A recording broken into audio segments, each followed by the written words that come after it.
दिनों से अपने 10 धर्मों पर चर्चा चल रही है। उसमें से कितने धर्म अपने हो गए, कंप्लीट हो गए? 8 धर्म, जिनकी चर्चा हमने कर ली है। कितने धर्म? 8 धर्म। और अभी अपन ने जो मंगलाचरण करा, उस मंगलाचरण, ये कहाँ का मंगलाचरण है, मतलब कहाँ की छंद है ये? पूजन का। वो पूजन किसने लिखी है? पंडित ध्यानत राय जी, कविवर पंडित ध्यानत राय जी। वहाँ पर कविवर जी कहना चाहते हैं, पंडित जी कहना चाहते हैं कि अब आप देखो, 10 धर्मों को 3 तरीके से डिवाइड किया। कैसे किया? 10 धर्मों को 3 चीजों में। पहला उत्तम, क्षमा, मार्दव, आर्जव। क्या है ये चारों तीनों? उत्तम, क्षमा, मार्दव, आर्जव। क्या है ये? भाव। फिर इसके बाद सत्य, शौच, संयम, तप, त्याग। ये क्या है? उपाय। उपाय यानी उपाय। फिर आखिरी में आकिंचन, ब्रह्मचर्य। ये क्या है? ये सार है। क्या है? सार। किसके? इन ऊपर जो हमने 8 धर्म पढ़े, इन 8 धर्मों के क्या है? ये सार है। यानी आप सोचिए, अभी 8 दिन जो हमने धर्म सीखा, जो हमने धर्म पर चर्चा करी, उसका निचोड़ क्या है? ये 2 धर्म। क्या है? उनके निचोड़ ये 2 धर्म हैं। कौन कौन से? आकिंचन्य और ब्रह्मचर्य। तो आज कौन सा पर्व है, कौन सा धर्म का दिन है? उत्तम आकिंचन। तो उत्तम आकिंचन में आप ये देखिए कि अभी तक अपन ने जितने भी धर्म पढ़े हैं, ये उनसे रिलेटेड है, यानी सारे धर्म इसमें आ गए। और वैसे भी स्टार्टिंग में जब चर्चा अपनी प्रारंभ हुई थी, तभी आपको पता ही था, इनका कथन हम 10 तरीके से, अलग अलग तरीके से कर रहे हैं। पर ये जब प्रकट होते हैं तो अलग अलग तरीके से प्रकट होते हैं कि चलो आज उत्तम क्षमा प्रकट होगा, कल उत्तम आर्जव प्रकट होगा, अगले दिन आर्जव प्रकट होगा, ऐसे कि एक साथ प्रकट होते हैं। ये जीव में एक साथ प्रकट होते हैं। पर हम कथन कर रहे हैं, समझा रहे हैं, चर्चा कर रहे हैं, तो 10 की चर्चा एक साथ तो नहीं कर सकते। इसलिए क्या कर रहे हैं? अलग अलग करके उत्तम क्षमा की चर्चा करी, उत्तम मार्दव की चर्चा करी, आर्जव की चर्चा करी।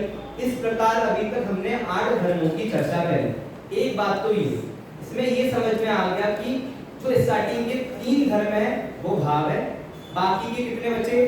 5। वो क्या है? उपाय। और जो आखिरी के 2 हैं, ये क्या है?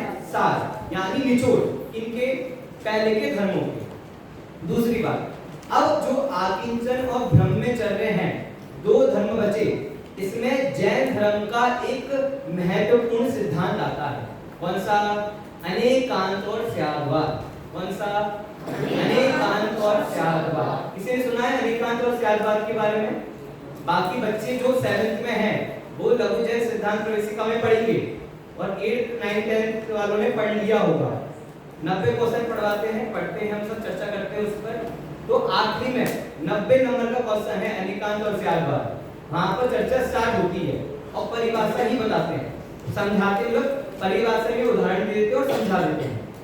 तो अब आप सोचो, मैं ये क्यों कह रहा हूँ, मैं अनेकांत त्यागवाद को क्यों समझा रहा हूँ? अगर मैंने अनेकांत त्यागवाद की चर्चा नहीं करी तो आपको आकिंचन और ब्रह्मचर्य समझ में आने वाला नहीं है। इसलिए यहाँ पर अनेकांत और त्यागवाद की चर्चा करना बहुत महत्वपूर्ण होता है। अब ये जैन धर्म का अकाट्य सिद्धांत है। कैसा है? अकाट्य सिद्धांत, यानी जैन धर्म के, आप सोचो, इतना हथियार तो नहीं कहेंगे हम इसे, ऐसी अमृत मान लो, ये जैन धर्म का अमृत है। क्या? अनेकांत और त्यागवाद, ये सिद्धांत। तो अनेकांत और त्यागवाद 2 वर्ड्स है। 6th क्लास यहाँ पर लिखना नहीं है, लिखना बाद में आप। अभी आप समझो क्या है, 2 वर्ड्स है। कौन कौन से? अनेकांत और त्यागवाद। अनेकांत किसे कहते हैं? किसी को आती है परिभाषा उसकी? कि अनेकांत किसी नाम से? अनेकांत। अपने को लंबी परिभाषा नहीं चाहिए, आप जो समझे हो आप वो भी बताओगे तो चलेगा। हाँ, यस।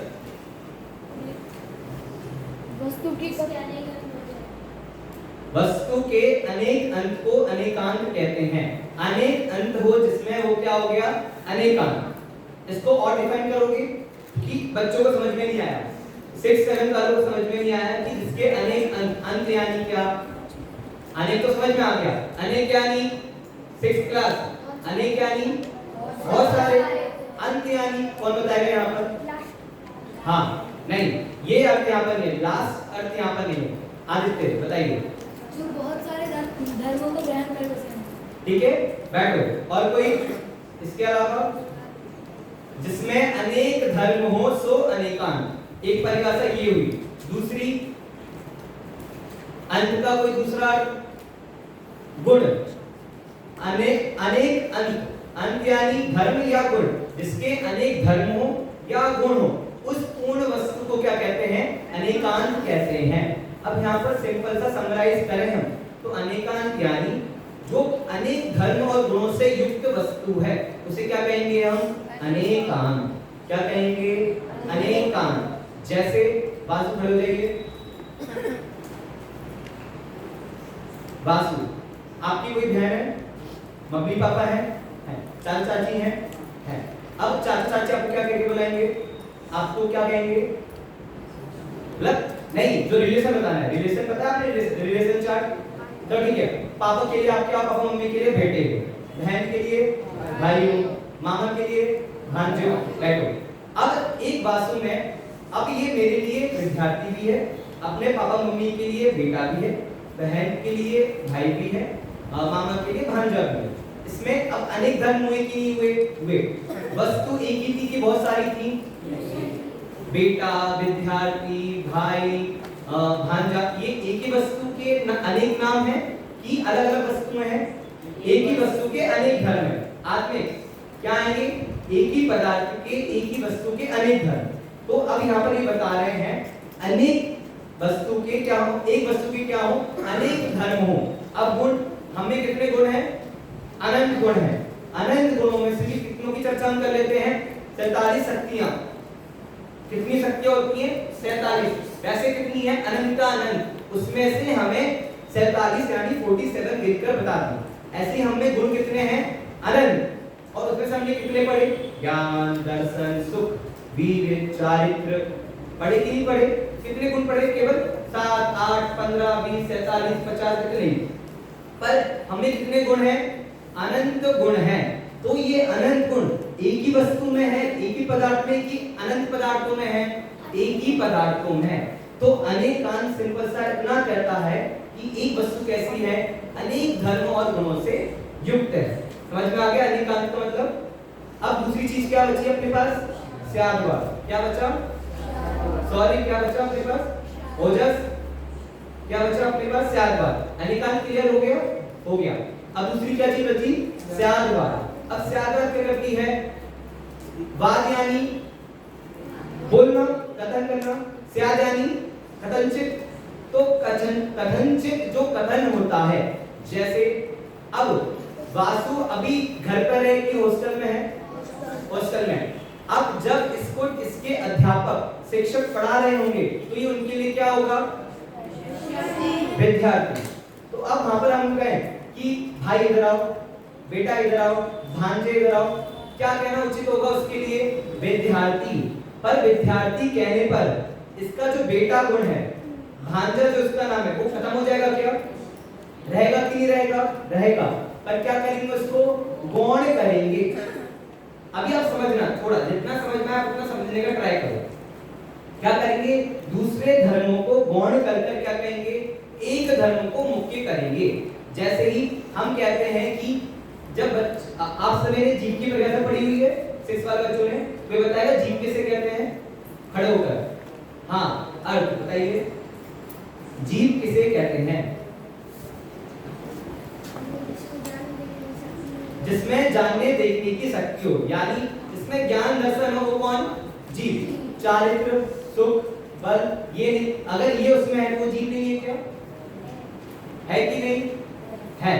पर अभी हमने क्या किया? अभी समझने के लिए यहाँ पर ये गुण मुख्य थे, इसलिए क्या किया? इनको हाईलाइट किया और बाकी के क्या किए? उनको हटा नहीं दिए जिनमें से कि भैया ज्ञान दर्शन ही काम के हैं, सुख बल कुछ काम के उठा के पटक दो। ये लिया, अपने अंदर से निकाला गुण और अलग कर दिया। ऐसा कर सकते हैं क्या? नहीं कर सकते।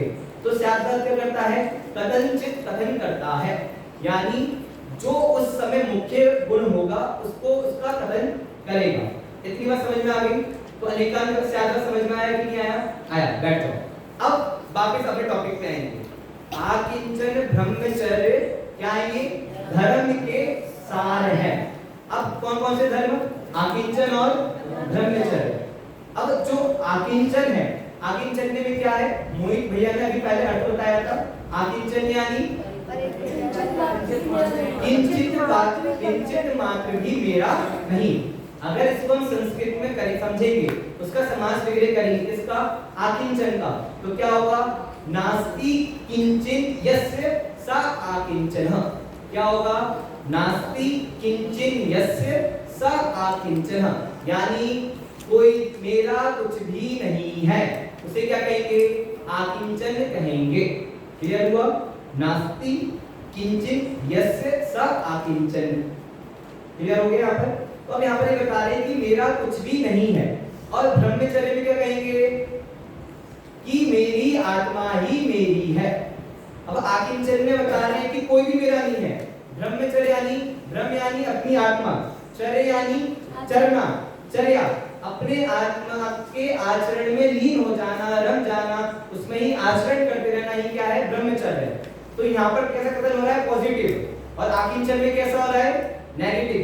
कोई भी मेरा नहीं है या कुछ भी मेरा नहीं है। और ब्रह्मचर्य में मेरी आत्मा मेरी है। अब आप सोचो कि एक ही आत्मा में दसों धर्म होते हैं कि नहीं होते?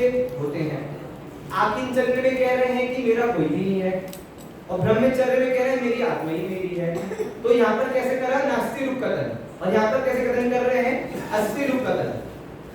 वापिस इसको और इजी करने के लिए आप सभी ने 5 पेड़ाल पढ़ी है, वहां पर एकत्व और अन्यत्व भावना आती है।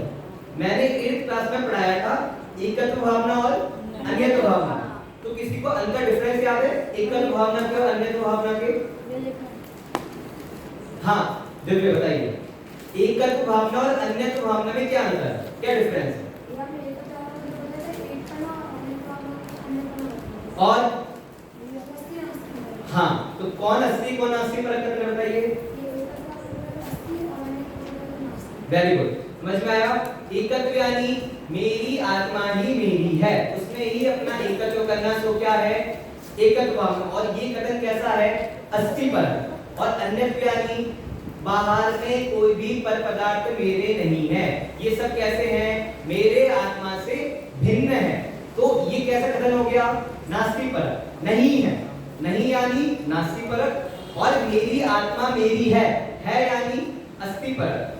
तो एकत्व और अन्यत्व भावना अब ऐसे ही यहाँ पर बता रहे हैं कि जो आकिंचन है और ब्रह्मचर्य है, ये कैसे है? नास्ति और अस्थि परक कथन है। अब ये दोनों धर्म किसके हैं?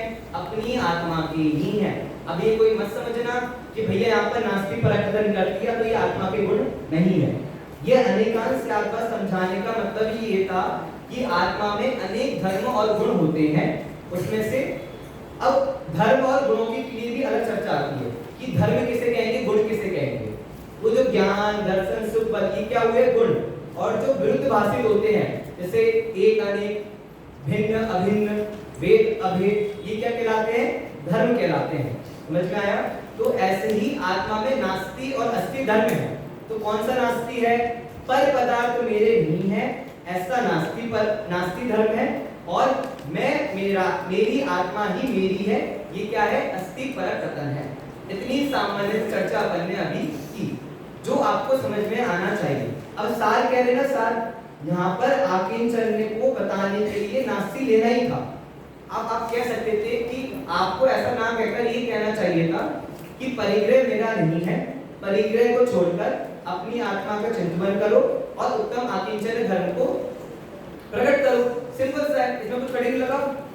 1 मिनट में पूरी बात कंप्लीट हो गई अपनी। तो आपने इतना क्यों घुमाया, हमें इतना लंबा क्यों किया, पीछे दर्द, इतनी बड़ी चर्चा क्यों करी? अरे इसलिए करी क्योंकि हमने एक और बात कही थी, ये दोनों क्या है? सार है। तो अब इसमें हमें सार तो बताना पड़ेगा कि कैसे इसमें उत्तम क्षमा आ गया, कैसे उत्तम मार्जव आ गया, कैसे उत्तम आर्जव आ गया, कैसे शौच आ गया, सत्य आ गया। तो वो बताने के लिए यहाँ पर नास्ति परक कथन करना पड़ेगा। अब वापस यहाँ पर आ जाइए। तो पहले पर सार वाला टॉपिक अपना कंप्लीट करते हैं। उत्तम आकिंचन क्या है? सार है। कैसे? कोई भी मेरा नहीं है। तो क्रोध मेरा होगा क्या? क्रोध, मान, माया, लोभ, ये जो चार कसाएं हैं, विकारी भाव है, ये मेरे होंगे क्या? नहीं होंगे। फिर इसके बाद क्या बचा? असत्य। असत्य मेरा होगा? असत्य धर्म है मेरा? नहीं है। फिर उसका क्या बचा? तप। तप का अतप, जो अव्रति है, जो अव्रत है, वो मेरे हैं क्या? नहीं है। तो यहाँ पर ये समझाना चाहते हैं कि बाहर में पर पदार्थ प्लस पर भाव। पर भाव यानी विकारी भाव, विकारी भाव यानी मोह, राग, द्वेष, चार कसाएं, ये मेरे नहीं है। अब चार कसाएं में उत्तम, क्षमा, मार्दव, आर्जव, शौच, आगे तीन आ गए। असत्य में सत्य, सत्य आगे तीन आ गया। असत्य के अभाव से सत्य धर्म प्रकट होता है। क्लियर हो रहा है यहाँ पर? तो यहाँ पर ये बताना चाहते हैं कि पर द्रव्य प्लस पर भाव मेरे नहीं है। पर भाव यानी विकारी भाव, विकारी भाव यानी मोह, राग, द्वेष, ये मेरे नहीं है। तो यहाँ पर ये बता रहे हैं कि किंचित भी मेरा कुछ भी यहाँ पर नहीं है। यहाँ पर यानी ये जो पर द्रव्य मुझे अपने लग रहे थे, पर भाव जो मुझे अपने लग रहे थे, ये मेरे बिल्कुल भी नहीं है। यानी परिति नास्ति इज इक्वल टू आकिंचन। समझ में आ गया? और आपको तो ये पता ही है, उत्तम यानी सम्यक दर्शन पूर्वक। तो सम्यक दर्शन पूर्वक, सम्यक दर्शन यानी सच्ची श्रद्धा। सच्ची श्रद्धा यानी छड़ालती पंक्ति है जो सम्यक दर्शन को समझाती है। तो बताएगा छड़ालती पंक्ति? हाँ, आना बताइए। आप रूप में आप रूप को जान पर सम्यक श्रद्धा की, तो आप सम्यक ज्ञान की बता दें। हाँ बोलिए। आपने मुझे सम्यक बुलाया। Very good. सम्यक दर्शन की क्या पंक्ति हुई? पर द्रव्यंते भिन्न आप में रुचि सम्यक को भरा है। यही क्या है? सम्यक दर्शन। तो यहाँ पर यही बता रहे हैं कि सम्यक दर्शन पूर्वक यानी अपने आत्मा के आश्रय से अपने आत्मा को ही जानना और अपनी आत्मा में लीन हो जाना ही क्या है? उत्तम आकिंचन्य है। और बाहर में पर पदार्थों में ना पर पदार्थ मेरे हैं, ना उनके निमित्त से जो पर भाव हो रहे हैं वो भी मेरे नहीं है। क्यों नहीं है? क्योंकि वो पर के भाव हैं, पर के द्वारा दूसरों से उत्पन्न हो रहे हैं, इसलिए वो मेरे नहीं है। इतना हुआ सिंपल सा यहाँ पर। अब जैसे ऊपर अपन पढ़ते हुए आ रहे थे कि अगर हमें उत्तम क्षमा धर्म प्रकट करना हो तो किसका अभाव करना पड़ेगा? क्रोध का। अब ऐसे ही उत्तम आकिंचन्य की परिभाषा को हमने समझ ली, पर अब किसके अभाव से हमें प्रकट होगा उत्तम आकिंचन्य? परिग्रह। किसके अभाव से? धार्मिक। किसके अभाव से? परिग्रह के अभाव, परिग्रह के अभाव से। तो अब परिग्रह यानी क्या? सबसे सिंपल क्वेश्चन है, सभी बच्चों ने, पांचों क्लास के बच्चों ने पढ़ा हुआ है, विद्यार्थियों ने पढ़ा हुआ है। परिग्रह किसे कहते हैं? हाँ, कौन बताएगा? 6th क्लास में परिग्रह की डेफिनेशन? हाँ, धार्मिक बताइए।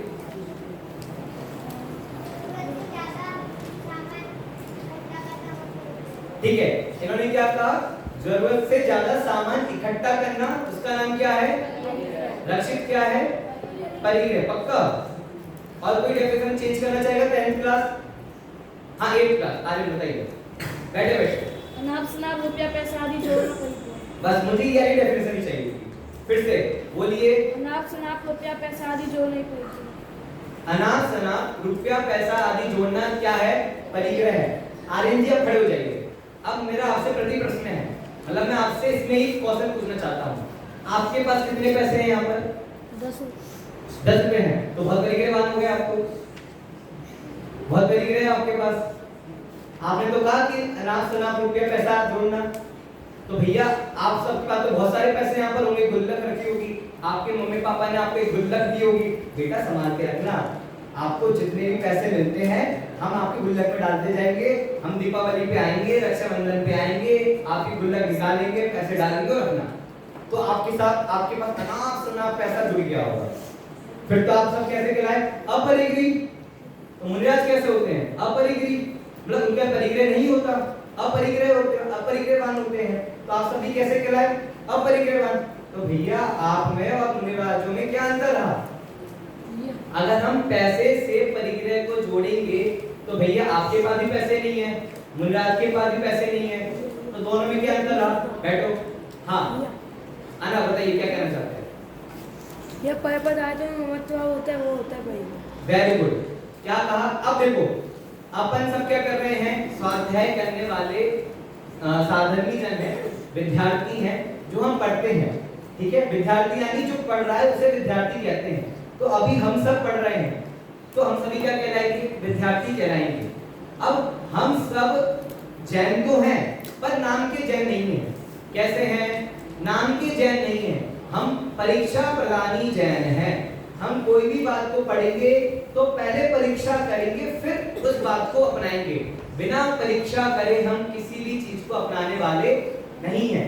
मानस बाद में बिना परीक्षा करे हम किसी भी बात को अपनाने वाले नहीं हैं।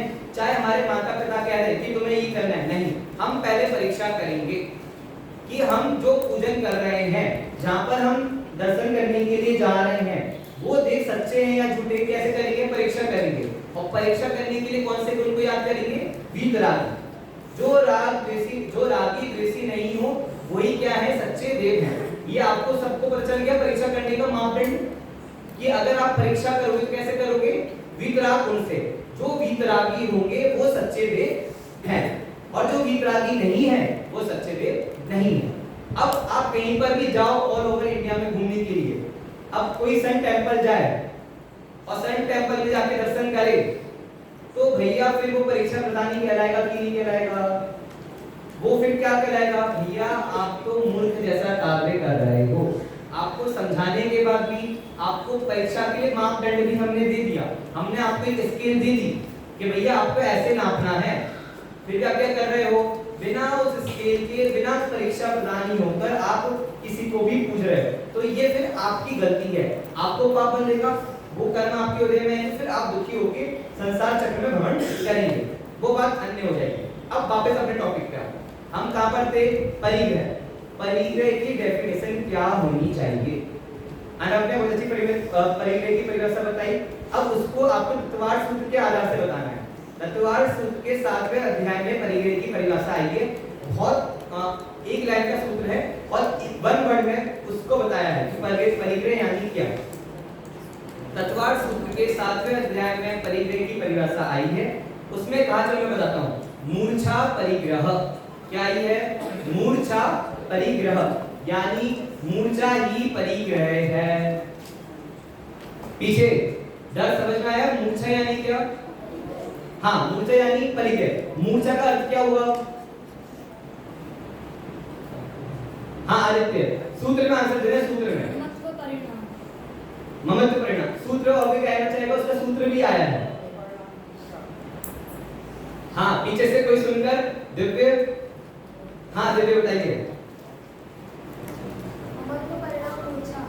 हाँ, इसको बैठिए, इसको पुरुषार्थ सिद्धि उपाय में ऐसा लिया, मूर्छा तु ममत्व परिणामः, यानी मूर्छा यानी ममत्व परिणाम। ममत्व परिणाम यानी अपनापन, ममता, किसी वस्तु में अपनापन करना। ये माइक किसका है? मेरा माइक है। ये डायरी किसकी? मेरी। ये फोन किसका? मेरा। ये कपड़े किसके? मेरे। तो इसमें जो मेरापन लग रहा है, अपनत्व लग रहा है, ये क्या है? ममत्व परिणाम। और ममत्व परिणाम ही क्या है? मूर्छा। और मूर्छा ही क्या है? परिग्रह। समझ में आया? क्या आया? कि ये मेरा है, ऐसा जो अपनत्व है, ममत्व भाव है, ये ही क्या है?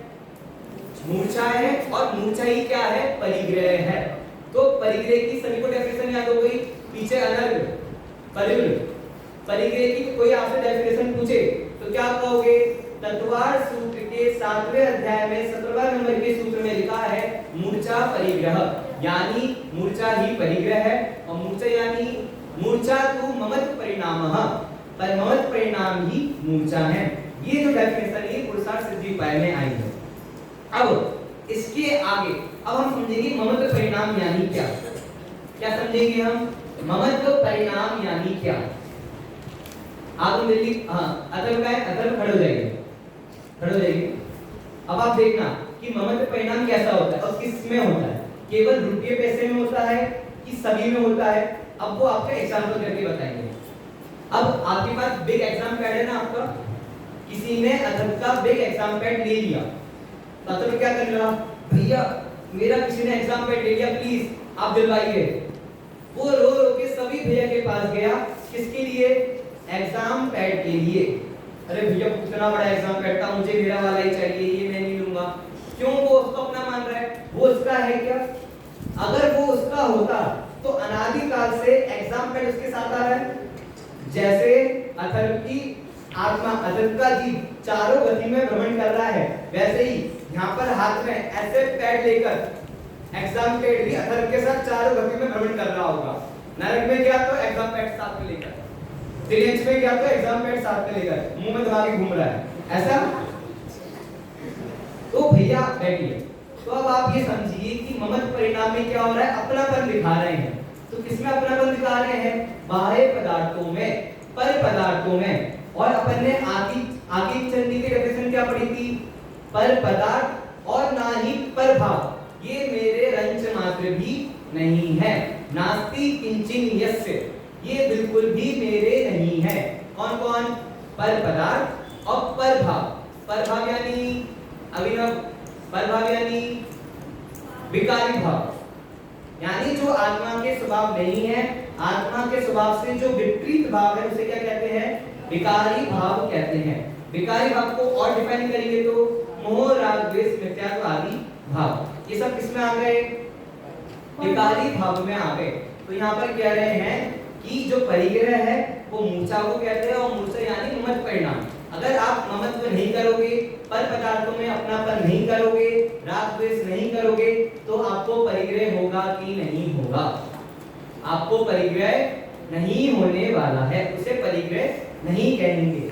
जैसे बहुत प्रसिद्ध उदाहरण सभी के सुनने में आता है, भरत जी घर में ही वैरागी।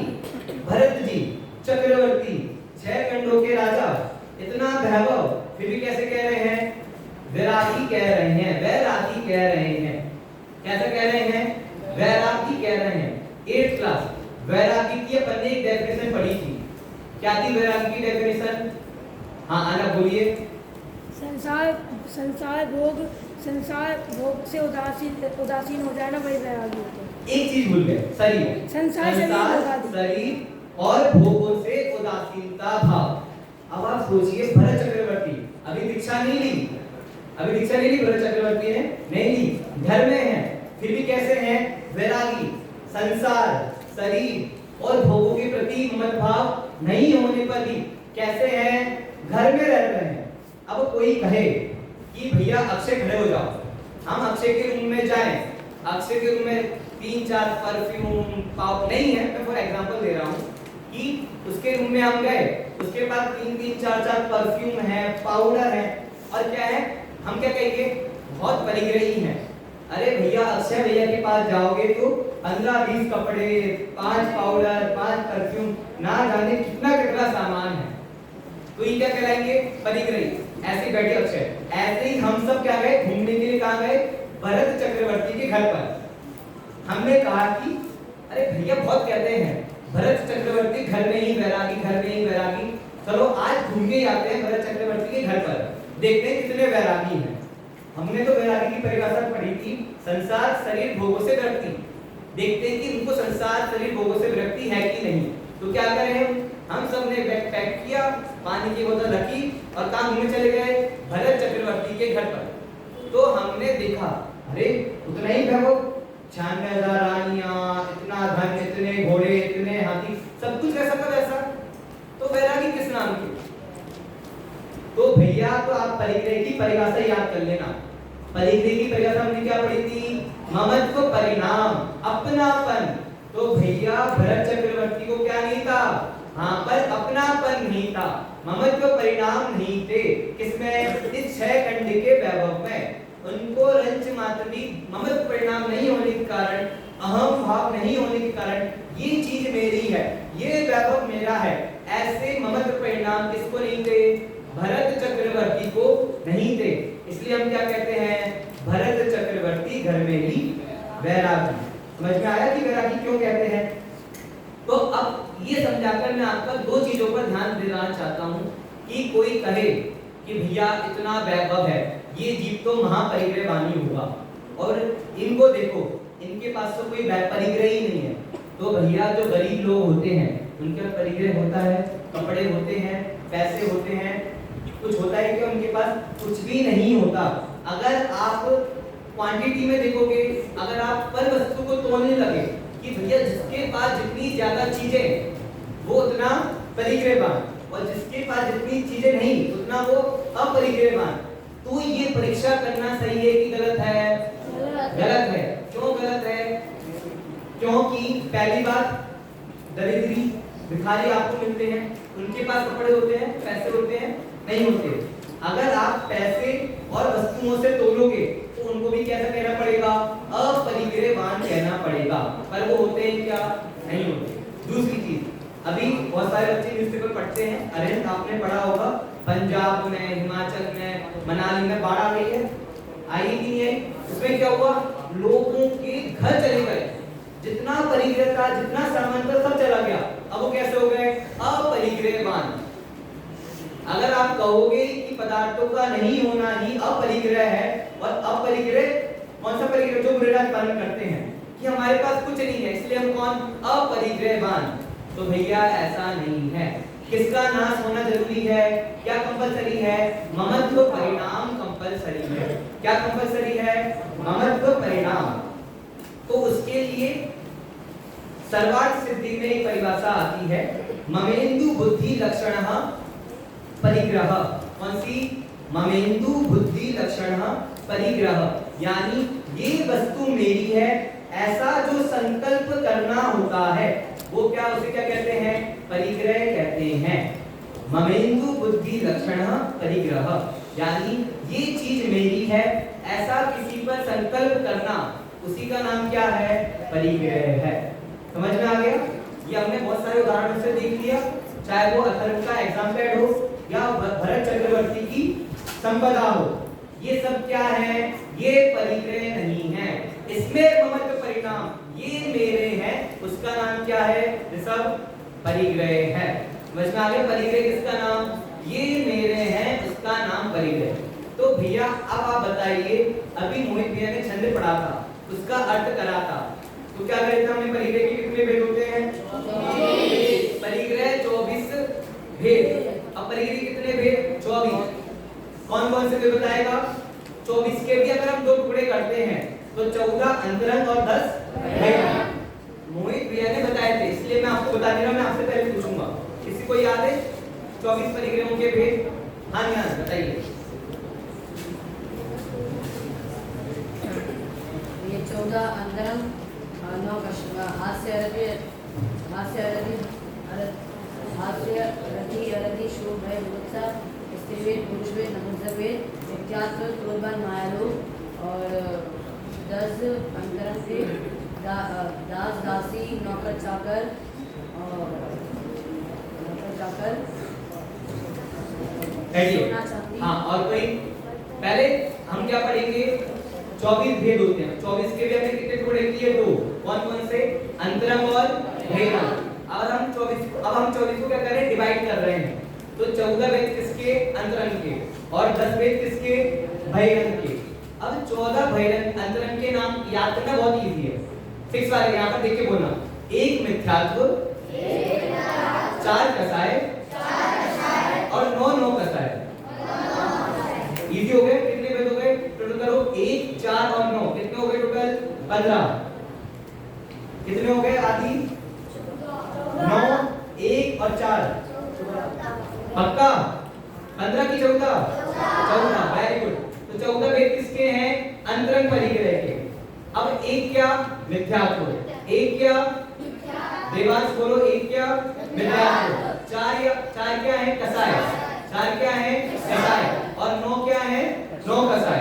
तो टोटल कितने भेद हो गए? 14 भेद हो गए। किसके? अंतरंग परिग्रह के। किसके? अंतरंग परिग्रह के। अब कितने भेद बचे परिग्रह के? 10 भेद। कौन कौन से? अब आप नाम लिखिए। किसी को याद है? बोलवाए? नहीं, आनंद सर बोलिए।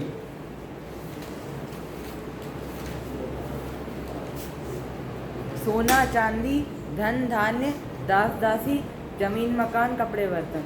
कपड़े बर्तन, ये कितने होंगे टोटल? 10। ये इन्होंने अपनी भाषा में बोल दिए। क्षेत्र वास्तु, क्षेत्र वास्तु, हिरण्य सुवर्ण, हिरण्य यानी चांदी, सुवर्ण यानी सोना। वापस क्षेत्र वास्तु, हिरण्य सुवर्ण, धन धान्य, लिखे वापस क्षेत्र वास्तु, हिरण्य सुवर्ण, धन धान्य, दासी दास और कुप्य भांड। वो उसमें आ गए। हाँ, कुप्य भंड यानी कपड़े और वस्त्र। आखिरी में आप लिख लो कपड़े और वस्त्र, बर्तन, सॉरी, कपड़े और बर्तन, कपड़े और बर्तन। वापस बोलो, क्षेत्र वास्तु, हिरण्य सुवर्ण, हिरण्य यानी चांदी, वापस क्षेत्र वास्तु, चांदी सोना, धन धान्य, दासी दास, कपड़े बर्तन। ये क्या हो गए? 10 प्रकार के बहिरंग परिग्रह हो गए। देखो, ये मैंने आपको 24 परिग्रह के नाम बाद में इसलिए याद करवाए कि ये जो 24 परिग्रह कहे, ये क्या है? पर पदार्थ है, पर पदार्थ परिग्रह नहीं है। इनमें ममत्व भाव करना, ये क्या है? ये परिग्रह है। अगर आप कपड़ों में, धन्य धान्य में, मकानों में ममत्व परिणाम करोगे, ये मकान किसका? मेरा मकान। ये कपड़े किसके? मेरे कपड़े। तो ये जो ममत्व परिणाम हो रहा है, इसका नाम क्या है? परिग्रह है। और इसको 24 परिग्रहों के भेद में लिया। अब इसमें ममत्व परिणाम छुपा हुआ है। अगर आप बाल बोध भाग 1 में पढ़ेंगे ना, तो वहां पर परिभाषा के बाद बताया कि भैया कसाय और मिथ्यात्वी किसके भेद में आते हैं? परिग्रह के भेद में आते हैं। कौन कौन? मिथ्यात्व और कसाय भी। अब समझ में आ रहा है? मिथ्यात्व यानी सबसे बड़ी चीज। हम संसार में क्यों भ्रमण कर रहे हैं? सिर्फ केवल मिथ्यात्व के कारण। जो चीज जैसी है उसको वैसा नहीं जानकर, उसको उल्टा मानकर हम क्या कर रहे हैं? संसार में परिभ्रमण कर रहे हैं। अगर हमें उस संसार परिभ्रमण का चक्र तोड़ना हो, नाश करना हो, तो क्या करना पड़ेगा? मिथ्यात्व को नाश करना पड़ेगा। अब सोचिए, मिथ्यात्व भी जिसका भेद हो, परिग्रह, यानी वो परिग्रह भी कितना बड़ा है। परिग्रह यानी अपनापन। अब आप ये समझिए कि यहाँ पर एक ही बात ही समझाना चाहते हैं, जो चीज मेरी नहीं है, अगर आप उसमें अपनापन करोगे तो आप क्या होगे? दुखी होगे, और वो कभी भी चीज आपकी होने वाली नहीं है। अलेक्जेंडर पूरी दुनिया को जीतने के बाद भी मरण समय में कुछ भी एक सोने का सिक्का भी अपने साथ लेकर नहीं जा पाया। पूरी दुनिया को, पूरे भारत को, सबको जीत लिया, फिर भी मरण समय में कुछ भी अपने साथ लेकर नहीं जा सका। इसलिए आप समझिए कि हम किसके पीछे भाग रहे हैं, हम कितना दुखी हो रहे हैं। एक और बात, दर्श खड़े हो जाइए जल्दी। अगर दर्श के पास उसका खुद का आईडी कार्ड हो, तो वो भैया के पास जाकर माफी मांगेगा कि भैया प्लीज मुझे आईडी कार्ड दे दो, मेरा आईडी कार्ड खो गया। मांगेगा? क्यों नहीं मांगेगा? क्योंकि उसके पास पहले से ही उसका आईडी कार्ड है। वैसे ही अगर आपको ये समझ में आ जाए, जो चीज हम बाहर में खोज रहे हैं, जो धन हम बाहर में खोज रहे हैं, जो गुण, जो धर्म हम बाहर में खोज रहे हैं, वो धर्म पहले से ही कहाँ विद्यमान है? हमारे अंदर विद्यमान है। बैठो।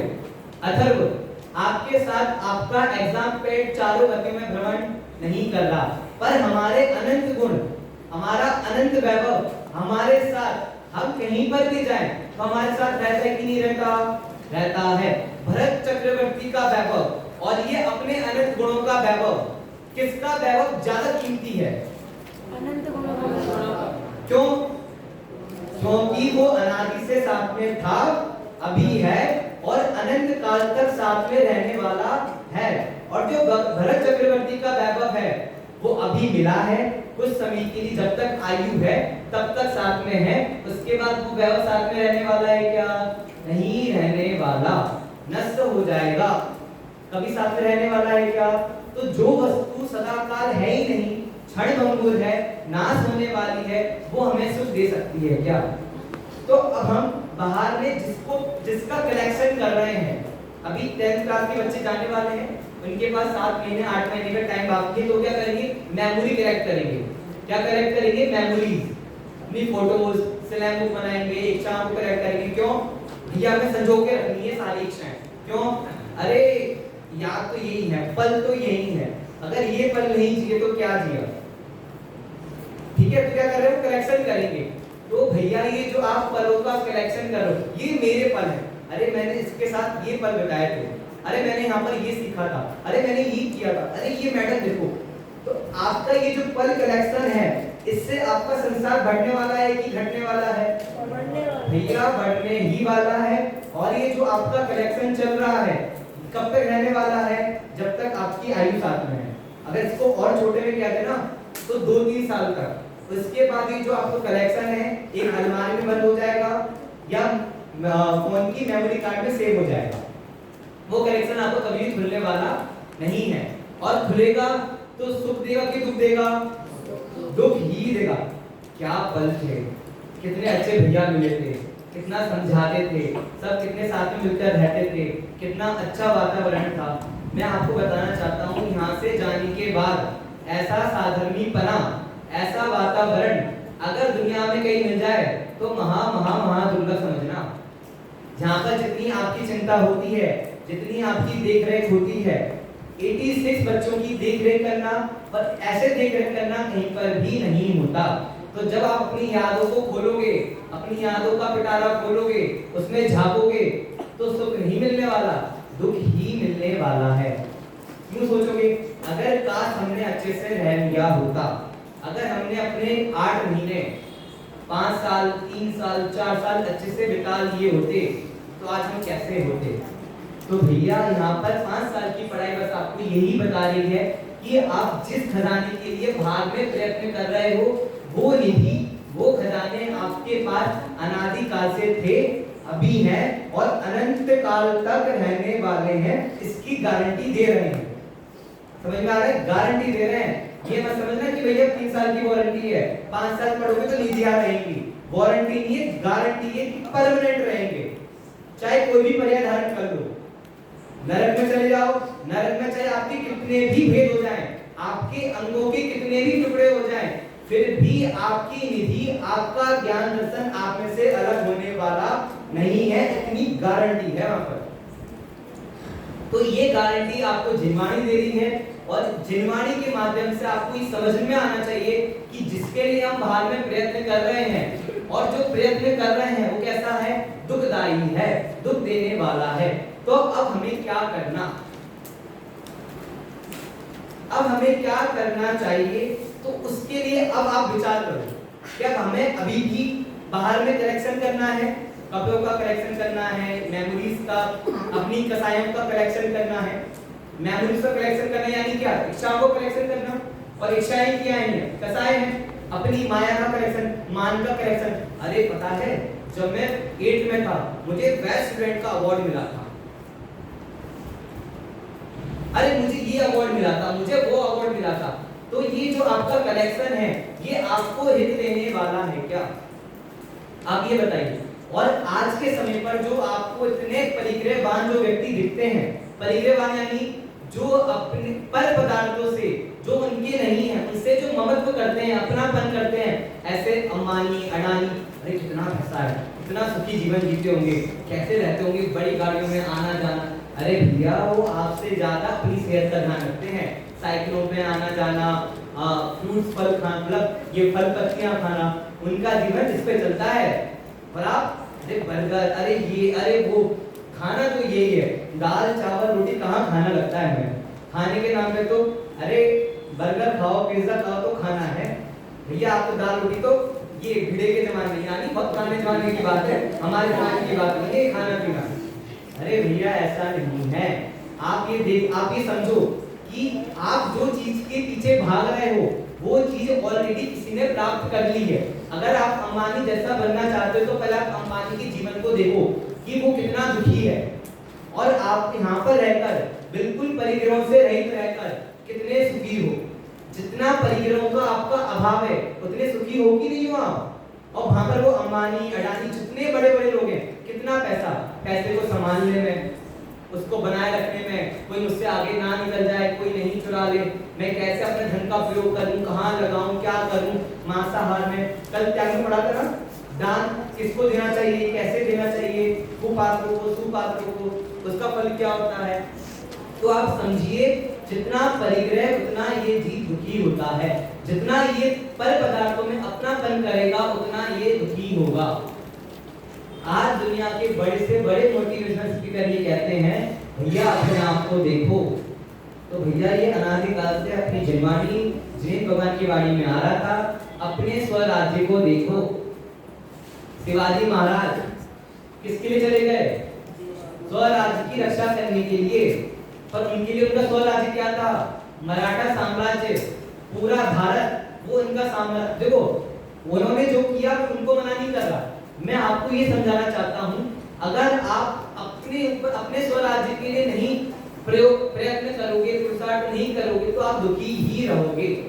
वास्तव में फ्रीडम, भैया 15 अगस्त हो गई, फ्रीडम हमें मिल गई, भैया फ्रीडम नहीं मिली है। 4 व्यक्तियों के फेरे में फंसे हुए हो, वहां से निकलना महा दुर्लभ है। अगर आपको उस चक्र को रोकना है तो क्या करना पड़ेगा? अपने स्व को जानना पड़ेगा। समझ में आ रहा है? अपने स्वराज को जीतना पड़ेगा। और जीतने के लिए क्या करना है? कहीं पर भाग जाना है? नहीं, अपने स्वरूप को जैसा है वैसा स्वीकार करना है और वैसा जानते रहना है, और कुछ भी नहीं करना। पैसे कमाने के लिए सुबह से काम मेहनत करो, मजदूरी करो, दूसरों की डांट सुनो, यहाँ वहां जाओ, कितना दुख सहन करना है। और अपने आप को जानने के लिए, अपने आप में लीन होने के लिए कुछ करना है आपको, अथर्व कुछ मेहनत करनी है? नहीं, आपका जैसा स्वरूप है उसको वैसा स्वीकार करना है, और उस स्वीकार करने का नाम ही फ्रीडम है। स्वराज को जीतना है। छेड़ाला की अंतिम धार में, अंतिम क्षण में दौलत राम जी कहते हैं, क्या कहते हैं? भैया पर पद में बहुत रच लिया, अब मैं दौलत राम सुखी होने के लिए 100 पद रची, अपने पद में रचने जा रहा हूं। अब नहीं रचना पर पद में, कहां रचियो पर पद में न मेरो, पद क्यों ये दुख सहे, अब दौलत हो सुखी सो पद रची, दाल मन छुओ है। भैया अगर ये समय चला गया तो ये वापस आने वाला नहीं है। तो ये कहा ना, ये अवसर चूका तो भव भव पछताएगा, फिर काल अनंत अरे दुख का घन पाएगा, छाएगा। यानी आप ये कह रहे हैं, अगर ये अवसर चूक गया, ये आपने दाव गवा दिया, तो ये अवसर फिर कब मिलेगा किसी को भी नहीं पता। तो अब हमें क्या करना है? आपको पता है कि आपको आपका जैसा स्वरूप है उसे वैसा पहचानना है। अगर आपने वैसा नहीं पहचाना, नहीं समझा, तो आप क्या करते रहोगे? चारों गतियों में भ्रमण करते रहोगे। परिग्रह में आपको ये समझना है कि हमें पर पदार्थ ना और पर भावों में अपनापन नहीं करना है, कोई भी मेरा नहीं है। आपको अनेक ग्रंथों के रेफरेंस दे सकता हूं मैं। स्टोक ग्रंथ है, वहां पर आचार्य पूज्यपाद कहते हैं, वो व्यक्ति मूढ़ है जो शरीर को, धन को, स्त्री को, घर वालों को अपना मानता है। वो व्यक्ति कैसा है? मूढ़ के समान है। समझ में आ रहा है? यानी मोही है, दुख को ही पाने वाला वो व्यक्ति है, वो मूढ़ व्यक्ति है। तो अब हमें मूढ़ बनना है या सम्यक दृष्टि बनना है? हमें मोक्ष में जाना है या चारों गतियों में भ्रमण करना है? अब इसका विवेक तो हमें ही करना पड़ेगा। आप सभी ने वो डॉक्यूमेंट्री देखी, कुंतल आचार्य की डॉक्यूमेंट्री मूवी, कुंतल आचार्य पे एक मूवी बनी थी, हम हमारे समय पे हम देखते थे।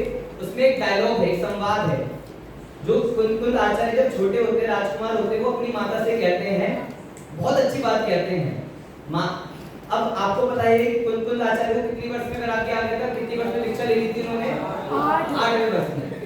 अब उसकी जो पहले की कहानी है वो आप सुनिए, एक मिनट सुना था।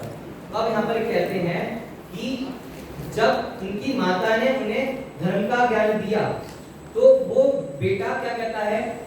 माता, मुझे इस संसार से वैराग्य आ रहा है, मुझे मुनि दीक्षा ग्रहण करनी है। क्या करना है? मुझे मुनि दीक्षा ग्रहण करनी है। तो माता क्या कहती है? हट तजो रे बेटा, हट तजो, मत जाओ वनवास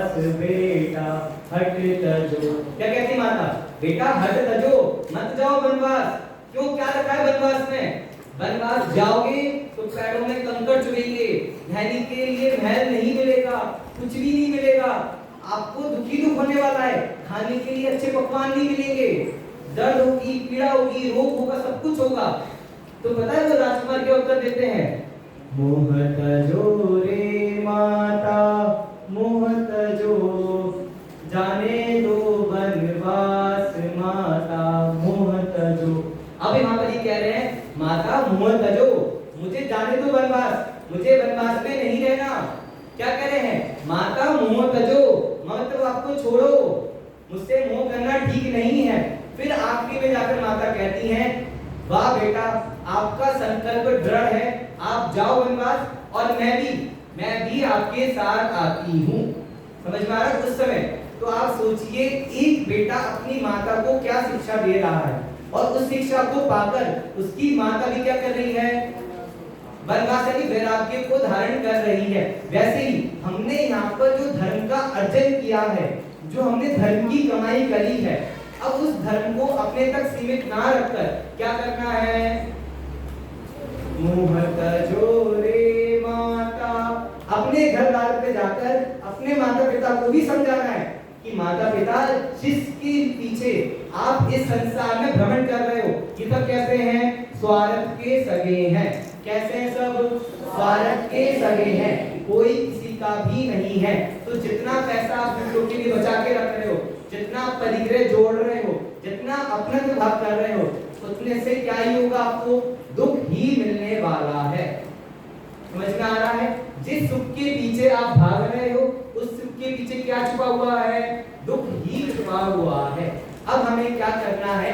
अब ये हमारा विवेक है। समझ में आया? यहाँ पर पढ़कर कोई आपसे पूछे कि आप 5 साल पढ़कर आपने क्या सीखा, तो भैया हमने 100 विवेक सीखा कि हमारे लिए क्या हितकर है और क्या अहितकर है।